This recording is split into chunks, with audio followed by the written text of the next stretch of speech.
स्वागत है आप सभी का सीवी क्लासेस के यूट्यूब चैनल पे। अपने भारतीय राष्ट्रीय आंदोलन के अंतर्गत आज का हमारा टॉपिक है कांग्रेस का हरिपुरा अधिवेशन और त्रिपुरी संकट। हम इस वीडियो लेक्चर में कांग्रेस के 1938 ईस्वी के हरिपुरा अधिवेशन के बारे में जानेंगे और उससे संबंधित सारे घटनाक्रम को देखेंगे। इसके बाद हम लोग 1939 में हुए त्रिपुरी अधिवेशन के बारे में भी जानेंगे और फिर जानेंगे कि क्यों इसको त्रिपुरी संकट का नाम दिया गया।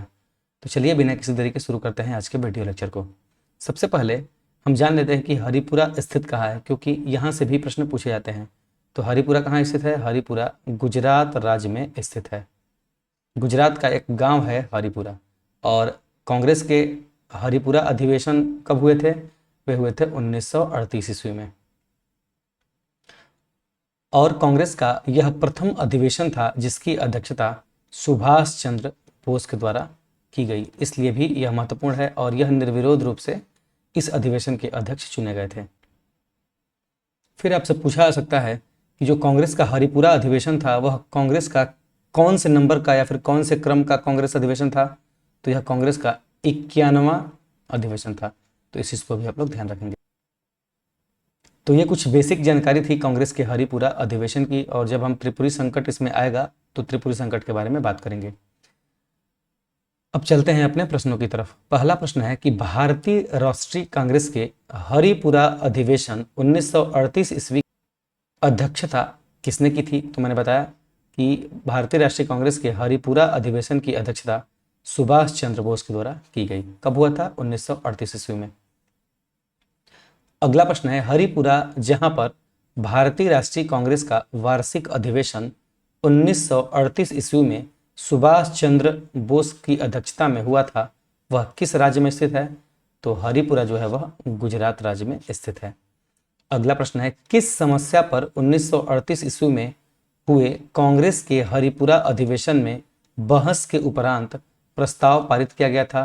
तो कांग्रेस के हरिपुरा अधिवेशन में रियासतों में जन आंदोलन के समर्थन करने के पक्ष में एक प्रस्ताव पारित किया गया। आपको पता है कि तत्कालीन समय में भारतीय रियासतें थी जहां पे शासकों या फिर भारतीय राजाओं का शासन था, तो उसमें जो लोगों द्वारा आंदोलन किया जा रहा था उससे संबंधित उनको समर्थन करने के लिए प्रस्ताव कांग्रेस के हरिपुरा अधिवेशन 1938 ईस्वी में पारित किया गया। तो इन सारी चीजों को आप लोग ध्यान रखेंगे। अगला प्रश्न है नेशनल प्लानिंग कमेटी या फिर राष्ट्रीय आयोजन समिति का गठन किसने किया था?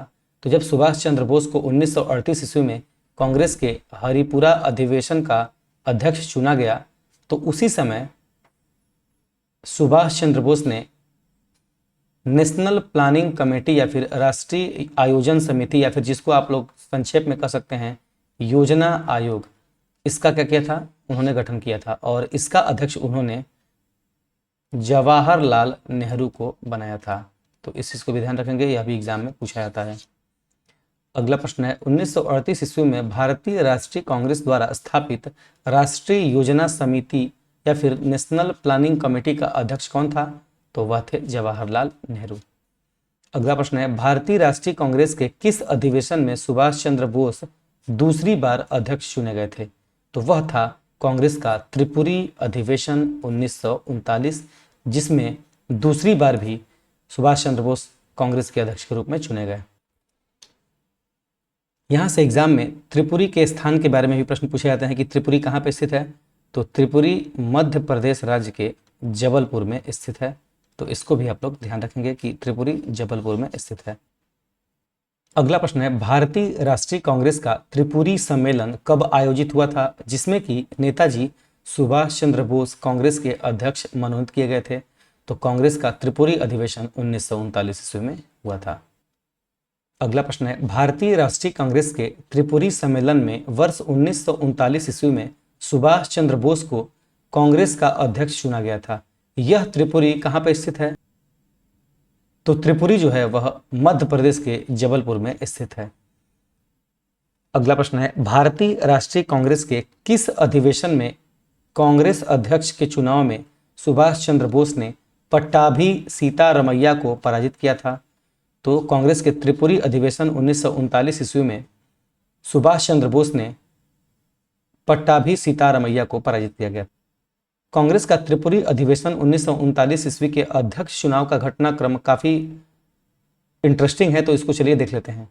बात हुई कि एक तरफ से जब 1938 ईस्वी में सुभाष चंद्र बोस कांग्रेस के अध्यक्ष चुने गए, उसके अगले साल कांग्रेस के अधिवेशन जब हुआ 1939 ईस्वी, तो उसमें फिर से सुभाष चंद्र बोस कांग्रेस पद के लिए नामित किए गए और एक पक्ष से महात्मा गांधी ने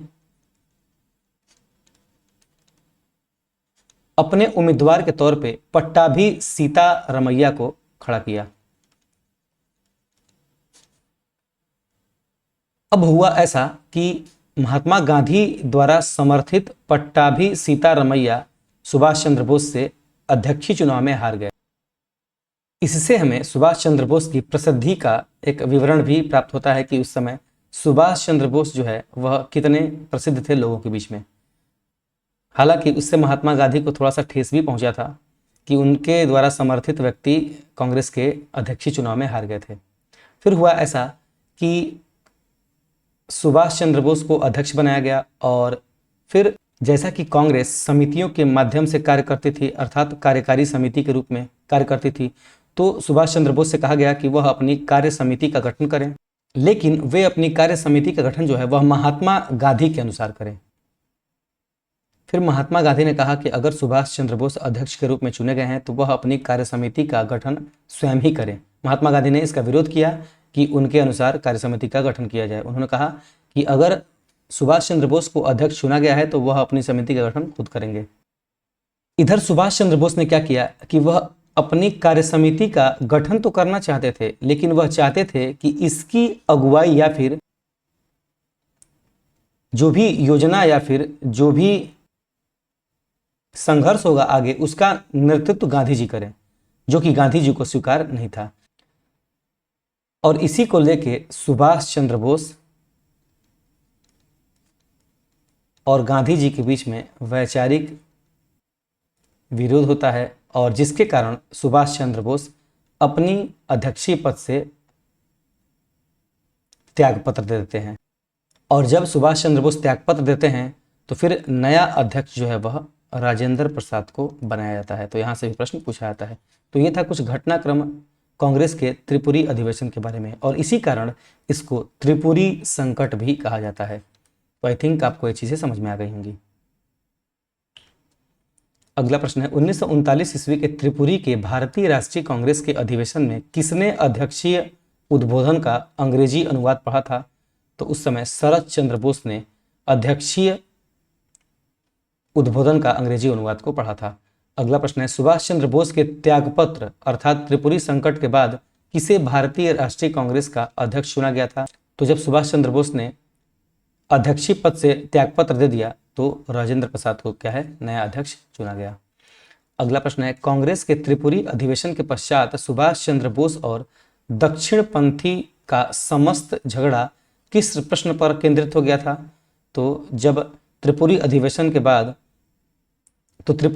के बाद सुभाष चंद्र बोस और दक्षिणपंथी का समस्त झगड़ा कांग्रेस कार्यकारिणी समिति के गठन के प्रश्न पर केंद्रित हो गया था, जिसके बारे में मैंने अभी डिटेल पूर्वक पिछले स्लाइड में आपसे चर्चा की है। अब कांग्रेस के त्रिपुरी संकट के बाद जब सुभाष चंद्र बोस ने कांग्रेस के अध्यक्ष पद से त्यागपत्र दे दिया तो उन्होंने अपना एक नया संघ या फिर संगठन गठित किया और जिसको कि फॉरवर्ड ब्लॉक के नाम से जाना गया। तो चलिए इससे भी बनने वाले संबंधित प्रश्नों को देख लेते हैं क्योंकि यहाँ से प्रश्न एग्जाम में पूछे जाते हैं। सबसे पहला प्रश्न है कि 1939 ईस्वी में कांग्रेस को छोड़ने के पश्चात सुभाष चंद्र बोस ने किस दल की स्थापना की थी? तो जब उन्होंने कांग्रेस को छोड़ दिया 1939 ईस्वी में त्रिपुरी संकट के बाद तो उन्होंने फॉरवर्ड ब्लॉक नामक एक नए संगठन या फिर संस्था की स्थापना की। अगला प्रश्न है फॉरवर्ड ब्लॉक के संस्थापक कौन थे? तो फॉरवर्ड ब्लॉक के संस्थापक सुभाष चंद्र बोस थे। अगला प्रश्न है सुभाष चंद्र बोस ने फॉरवर्ड ब्लॉक की स्थापना कब की थी?